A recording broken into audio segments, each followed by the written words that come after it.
Hello friends, welcome to Westwell Learning, and today I'm here with a vlog. In today's creative writing, I'll share my morning routine and you have to share your own. Good morning friends, hope you all are fine. ये है मेरा खूबसूरत गाँव, सिर्फ हल्की हवा और थोड़ी सी धुंध। अब वक्त हुआ है मेरे उठने का।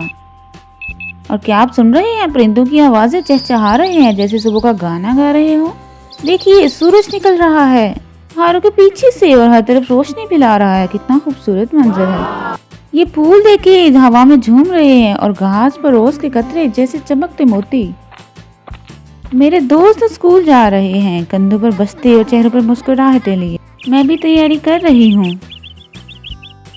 और ये रही दोस्तों मेरी पसंदीदा जगह जहाँ मैं अपने मॉर्निंग रूटीन के बारे में लिखती हूँ।